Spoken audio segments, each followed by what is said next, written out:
Well, thank you very much. I was here barely a week ago, and it's good to be back again. I don't know how good it is for you, but I keep enjoying myself every time I'm here. I was asked to speak something about what I had worked upon, which is not very easy for me to do because I tend to forget what I've written. So anyway, it's a great honor for me that you are going to spend the afternoon listening to some of the things that I've worked upon, and in this weather, it's not easy at all. So thank you very much, and thank you all for organizing this session. When I met you last, some of you at least, I talked to you about a book that I had just finished, and the title of the book was The Invention of Society. I won't repeat the entire thing again, except that this particular session is about state and sociology. So I think there is some point in running over some of the major themes.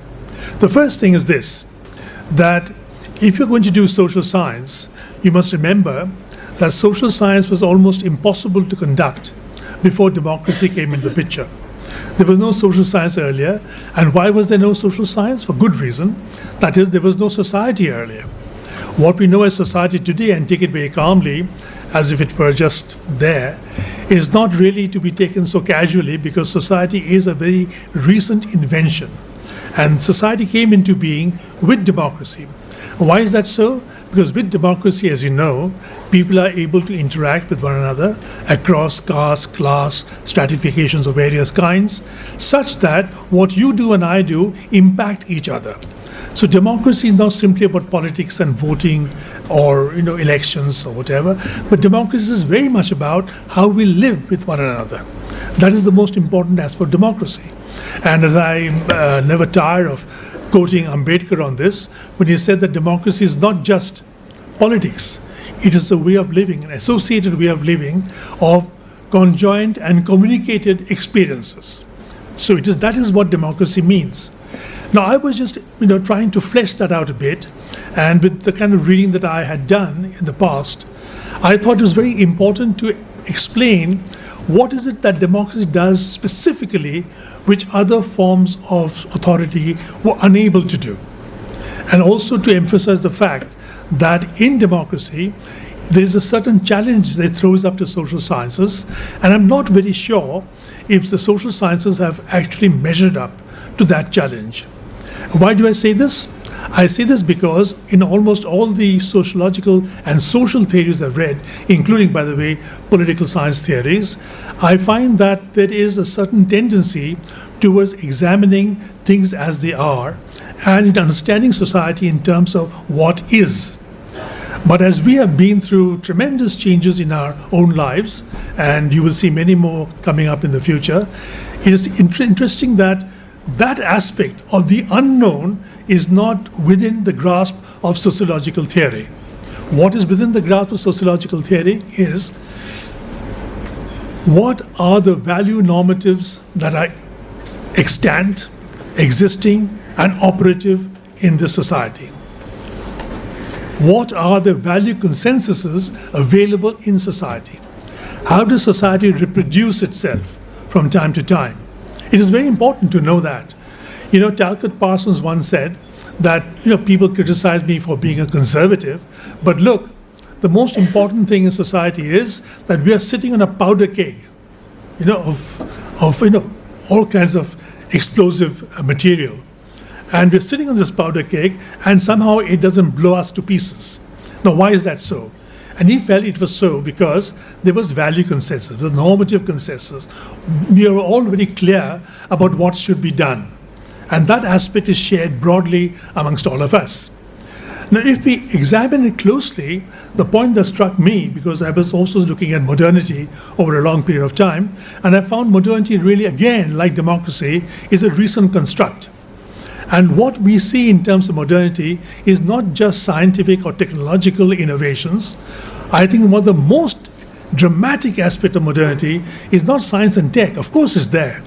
But the most dramatic aspect of modernity is our relations between people. how social relations have undergone fabulous changes of the kind that could never have been imagined in the past. And this is what democracy has done. It has changed society enormously. I mean, even 50 years ago, and what we are today, is almost unrecognizable. And if I were to go back when I was born, which is close to prehistory, and then and now, you'll find that there's a big difference. What we accepted then as normal, and what should be done, and what is accepted as normal, and what can be done easily today. We never thought of these possibilities today. But that is why I asked myself, why is sociological theory concentrating itself primarily on value consensus and normative consensus, when from time to time that value and normative consensus has been broken, has been in fact broken quite into many pieces, and yet the society has remained stable. We've gone through various kinds of social relations which have been unpredictable. You might even say there were philippics of social movements. There were ups and downs of various kinds, and yet we've remained. Society hasn't broken down. How is that possible? And this is the challenge I threw myself to ask the question, how is it that in spite of the enormous changes in social relations, society hasn't broken down? If one were to go by Parsonian method, or Robert Merton, for that matter, or any other major social scientist, you'll find that this aspect is not dealt with at all. In fact, for Robert Merton and Parsons, in all fairness, something like this would amount to a version of social deviance. And Robert Merton, in fact, put the problem in terms of social strain, the strain on society when such things happen. Of course there is a strain, but why is that strain not breaking up society like it should have broken up? Instead, society somehow finds the necessary wherewithal to weave itself back together again. Now, if we were to say that democracy is static, done once and for all, as most people believe. If I ask someone today, what is democracy, they'll probably rattle out whatever democracy has achieved today. But if I were to ask them 50 years ago, some of the things that we've achieved today would not have been there. And if I were to ask them 100 years ago, there'd be a whole lot of things that weren't there. For example, universal franchise. For example, right of women to vote. The right of minorities to vote. And now, as we can see, gays and lesbians have rights. Now, who would have thought that this was possible even 25 years ago? But today it is par for the course. Nobody raises an eyebrow. Say, oh, yeah, of course. Well, that's the way it is. Now, if such major changes have happened, how is it that democracy is allowing that to happen? And what is more important, that society hasn't fallen to pieces? How does one explain that? Much as I admire Parsons, as I told you earlier, I've taught Parsons and I've taught Habermas in this university to students who are of an earlier generation, and I taught them with a lot of enthusiasm and gusto, and well, I enjoyed myself. Sometimes people thought I was a Parsonian, sometimes they thought I was a Mertonian, sometimes they thought I was a Marxist, so all kinds of things went around. But the reason simply was that I really thought there's something to say. Sure, they do. But this one aspect struck me in the last 4 or 5 years. What happens when things occur which are really out of the box? How does one explain those? And why does the society still manage to retain itself? This is where the state comes in. I think this is where democracy comes in. And what does democracy do? It tells us not what we should do, as Parsons and Merton and others have said, or even Habermas, the life world. It's a whole lot of things that we leave untheorized because it's so much a part of our nature. But now we have to come to grips with the fact that certain things have been done today which were not prescribed in the past, and which probably in the past would have been seen as anathema, as something which is deviant in the social system. And yet it's not a deviant any longer. And I think democracy allows that for one simple reason, a fact which I believe, I'm here to be corrected, I believe a fact that somehow escaped many of our social theorists. I would be kind of, being presumptuous to argue that it occurred to me and to nobody else. That's not true. It probably occurred to a lot of people, and I may not have read their works, but it did occur to me, and I felt the most important aspect of democracy is not what can be done. Democracy tells us what you cannot do, and then leaves the rest open for you to do whatever you want to. So democracy allows you innovation, allows you adventure, allows you to change things, so long as you don't violate that basic principle about what cannot be done. And I took this inspiration from linguistic theorists who say that there's something called generative grammar. By the way, we may talk of this later on, but I disagree with the word G in ChatGPT, because the word G in ChatGPT is generative, whereas in my view, what ChatGPT does really is algorithmic. Generative grammar, which you look at from Saussure to Levi-Strauss to Chomsky, is that it works on a very minimal set of information and produces a whole lot of things. For example, ChatGPT can't pronounce E is equal to mc square, but once it is pronounced, it can play around with it and do wonders. So this is the point that Levi-Strauss made, for example, when he said that in the science of the concrete, you may have read the book, Savage Mind, some of you. The Savage Mind, the first chapter, is just fantastic. It's a brilliant chapter. I recommend all of you read it. Not just read it, perhaps learn it by heart. In the first chapter, he says that there's something called the science of the concrete. In the science of the concrete, the handyman, who in French is called the bricklayer, the handyman has a bag of tricks, and from that bag of tricks, the handyman keeps innovating and solves problems from time to time.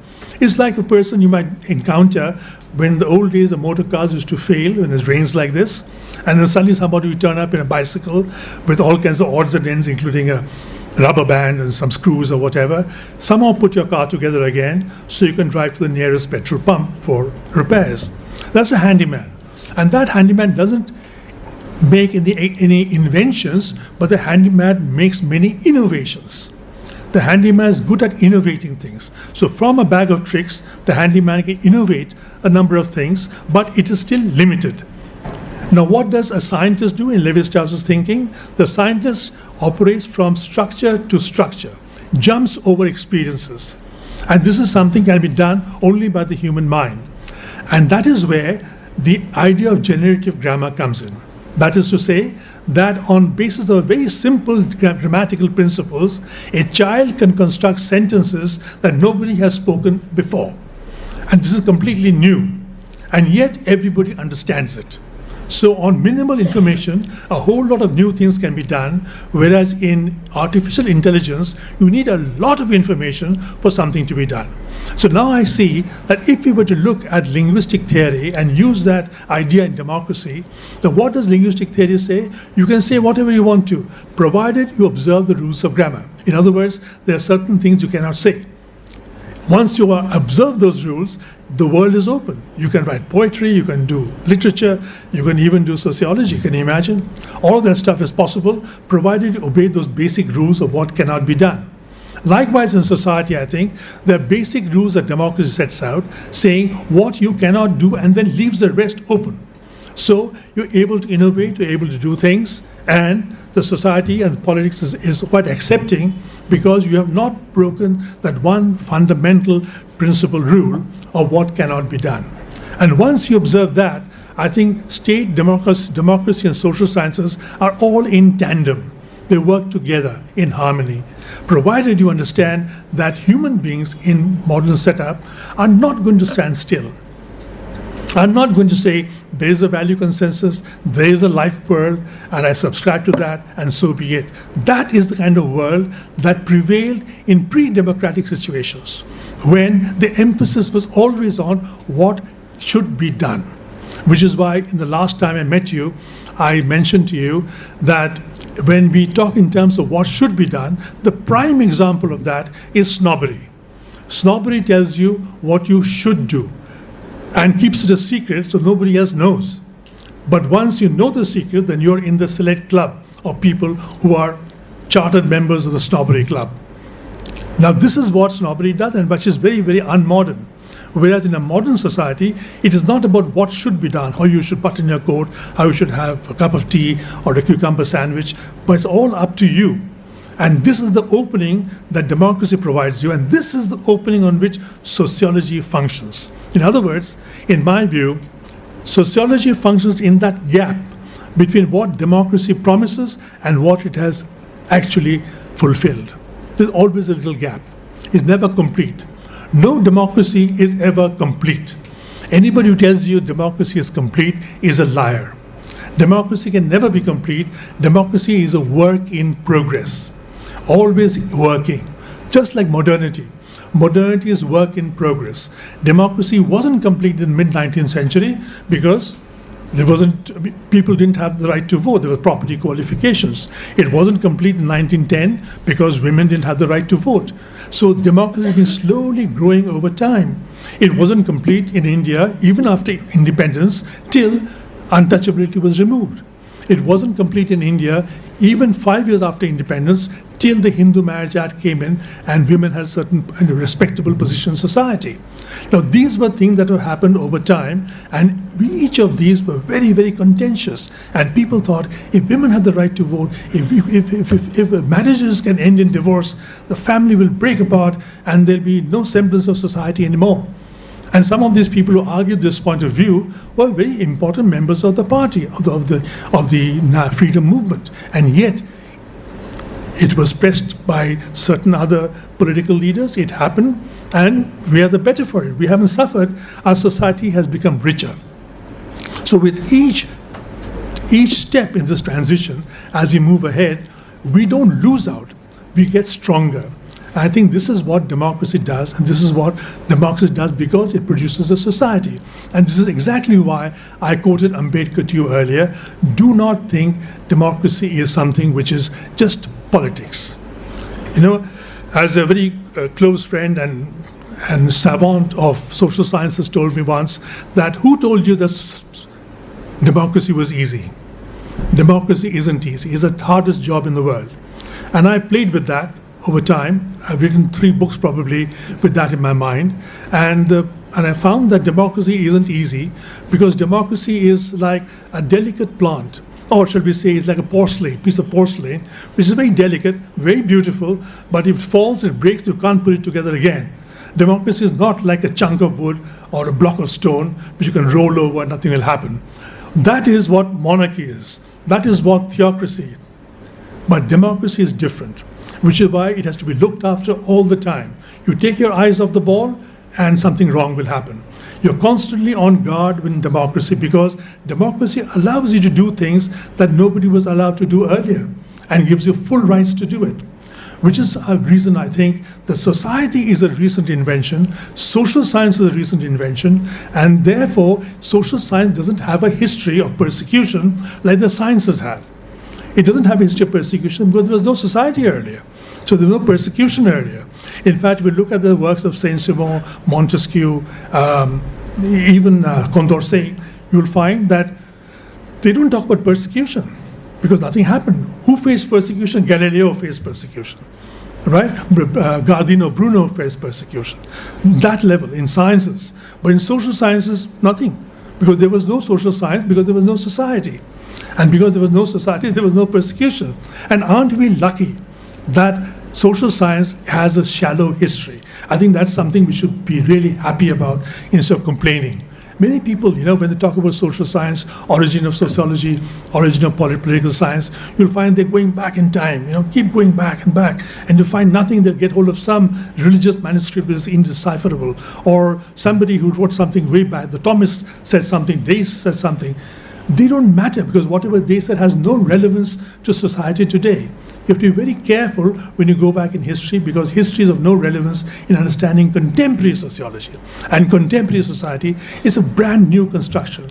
I'm probably exaggerating it a bit, primarily to emphasize that this is something which should not be taken lightly. It's a very important consideration and we should always bear that in mind. So if you're thinking of social science and democracy, there is one thing you must always remember. No matter what Max Weber said or what anyone else said, social science should not be value neutral. Social science should always be value laden. And what is that value it should have on its back all the time? Not like an incubus, not like a load, but like a flag to be waved with pride. And that value is the value of citizenship. That is the value that gives you all the problems to study in social science today. If you didn't have the value of citizenship, you wouldn't have the problems to study in social science. Because in social science today, what do you study? You study democracy has promised us this, and what has it given us so far? This. this gap is here. How to bridge that gap? Why is there inequality? Why is there persecution? What is the reason for all of that? Why do markets rise and fall? Why should that happen? And these issues have only come up with democracy. They were not there earlier.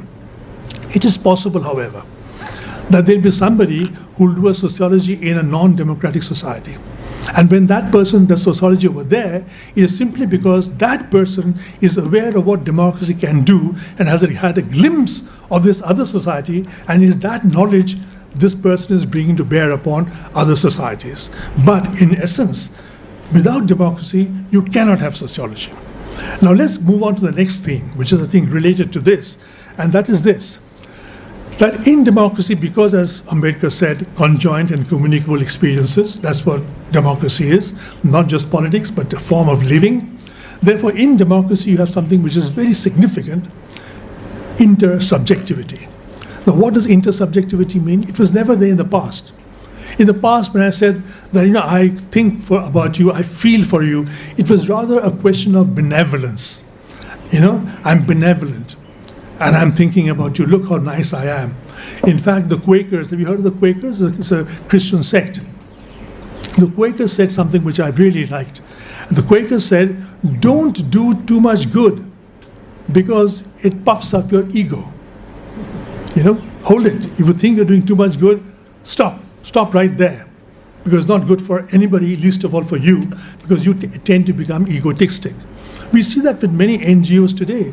The leaders of many NGO organizations, which are doing very good work.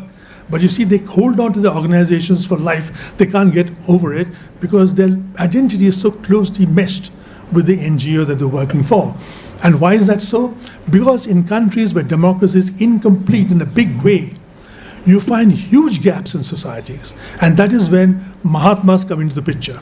In a good democracy, there'll never be Mahatmas. What do you need Mahatmas for?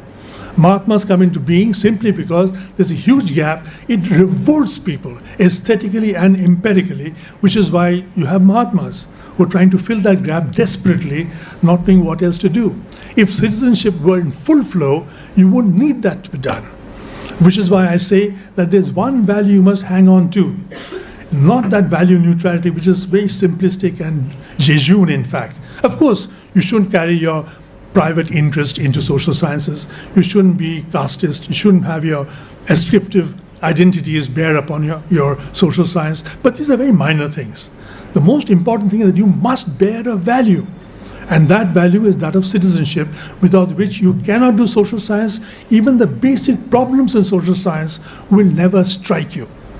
You'll really be quite, how should I put it, quite colorless, odorless, and without any impact on social science knowledge or society. Now, with this idea of citizenship, the fact is that intersubjectivity becomes important. Now, there are many people who have written about citizenship. Books and books and books have been written. But I, in my simple-minded way, I have picked on one particular author who I think has said the mantra for me, and that is T.H. Marshall's version of citizenship, in which T.H. Marshall says that the fundamental quality of citizenship is that everybody is given this baseline equality. On that baseline equality, this is the real important sting in the tail. On that baseline equality, structures of inequality may be built. In other words, once you're equal, go ahead and be as unequal as you want to be. But you must have that equality first. And what is that equality, if I were to go on with him, is that you must have the same kind of facilities in terms of education, health, energy, and so forth. And after you've got all of that, then go ahead and be as different as you want to. You want to be a scientist? Fine. You want to be an artist? Fine. You want to waste your time in the gutters? Fine. Go ahead. But that baseline uniformity has to be there. And this is what citizenship does. And once you have that, then you have intersubjectivity. The intersubjectivity is also a philosophical disposition, as you know. It's a highly, developed and well worked out philosophical position. But here I'm talking about intersubjectivity in terms of everyday common person's life. That I should be able to put myself in your shoes. I should be able to think of the world through your eyes, see the world through your eyes. That is something which is not so easy to accomplish. Which is why, again, I go back to Ambedkar, please bear with me, where he says that The most important thing in democracy, once more, is fraternity. Fraternity, without fraternity is no democracy. And why is fraternity so important?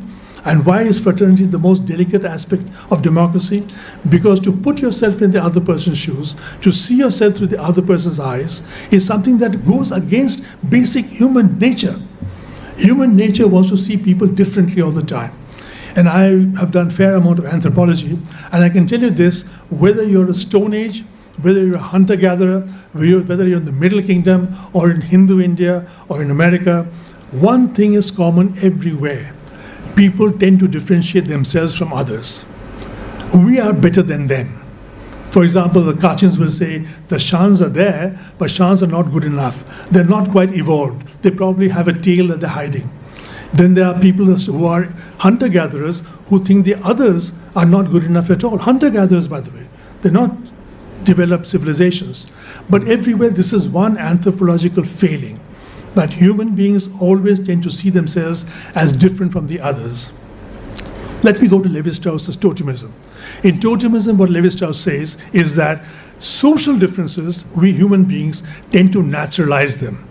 So they will say, Bengalis are like this, Punjabis are like that, and they naturalize these differences. English people are that, French, Chinese, Japanese, whatever. And this naturalization of differences is what is common amongst all of us. And that is why fraternity is so hard to cultivate, because fraternity must go against this principle that's bubbling inside us all the time. And that has to be curbed. That is very tough. And that is why democracy is tough. That's why democracy falters and breaks from time to time. It doesn't progress like that in a unilinear direction. There's forward steps, backward step, forward steps, backward step. But once democracy is tainted, it's very difficult to get it back in shape again. It's very difficult. It can happen, but it'll take a lot of time. And how does it happen? It happens because we yield to our base instincts. Jesus Christ said to Matthew, "Get thee behind me, Satan." Why did he say that to Matthew? Was his disciple. He said, Matthew, you're a Satan now. Get thee behind me, Satan. Why? Because Matthew, poor chap, said that, Lord, why do you want to suffer? They're going to make you suffer if you go there and give yourself up to justice of the Romans. Don't do that. So Jesus said, you want me to follow the ways of human beings, ordinary people. But it is my duty to suffer, because this is what my Father had ordained me to do. So you get behind me, Satan, because you speak the language of ordinary people. And what was Satan doing? Satan was happy to give Jesus the kingdom of the earth in bargain for the kingdom of heaven. So be like human beings is not good enough. You have to be different with what Jesus said. Likewise, what I'm going to tell you today is with fraternity, you can't be like an ordinary person. You are a different person, because you think of other people in the same ways you think of yourself. And this ability to be intersubjective is what makes modernity modernity. Modernity is not about fast cars, it's not about speaking English, not about going abroad, not about wearing fancy clothes, none of that. Modernity is about how do I relate with you. Therefore, my favorite example, which I've said time and time again and bored people to death, is the difference between Michael Madhusudan Dutt and Ishwar Chandra Vidyasagar. Ishwar Chandra Vidyasagar dressed like a Bengali, talked like a Bengali, looked like a Bengali. You know that English phrase that walks like a duck, talks like a duck, quacks like a duck, but isn't a duck? Well, he wasn't really a traditional person. He was a very modern person because his outlook was modern. It didn't depend on what he wore and what he spoke, but the way he related to other people was very important. Whereas Dutt was very Western in his ways, which is why the term bestoxication came into being. It was introduced by Iranian scholar, and that's also the reason why I explained earlier, in the earlier lecture, that M.N. Srinivas did not write on modernization, he wrote his book on westernization. He said, I can understand westernization in India, modernization is a much higher level of evolution, and we Indians haven't got there yet. And I think he was right. Westernization is very easy. I wear Western clothes, I speak a Western language, I go abroad all the time, I boast about places I've been to, people I know, and I'm very westernized. But being westernized doesn't make me modern. Modernity, democracy, social science, my friends, all go together. This intersubjectivity is what I'm looking for and not always finding it. And because intersubjectivity is so elusive, Therefore, the important point really is that modernity is always work in progress. Democracy is always work in progress. Democracy can never stand still. The moment it stands still is actually going backwards. So when the communists under Lenin said that dictatorship is the proletariat and they become the ultimate socialist society, when there'll be no more need for dialectics, he was actually going backwards. What dialectics meant was constant movement forward. And the constant movement forward was held back. So you cannot have a society where people say, we've reached the pinnacle of achievement. There was a time when Kant said that science had reached the pinnacle of achievement with Newton. And then Kant thought about it again, so that couldn't be true. And then he realized that it's not true because scientists do not think in terms of the phenomenal world alone, which is what guides them, but they hope that one day, if they try hard enough, really try hard enough, they'll crack it and they'll get to the noumenal world. They'll never get there, it's impossible. But it's that drive that makes them invent more and more, do more and more, and that is how science develops, because of that drive. I think that is the drive that we should have in the social sciences as well. Why leave it to the scientists? I think we are good enough too. The only problem is sometimes we are overwhelmed by all kinds of technologies of social science, like mathematics, for example, which is very, very important. It's a very good, important tool. But before we use it, we must ask ourselves, what is the academic question we are asking? Once you have that clear, then go ahead, as I said to you earlier, the world is your oyster. Thank you.